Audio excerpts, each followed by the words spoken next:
So let's just download VS Code or Visual Studio Code. It's free to download. I am just going to search on Google for VS Code download.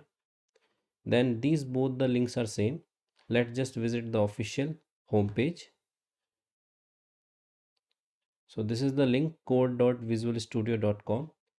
Then if you are in Windows or if you are using Linux or Mac, it will automatically detect your operating system. And then we just have to download the user installer. For Windows, it's by default will install the user installer.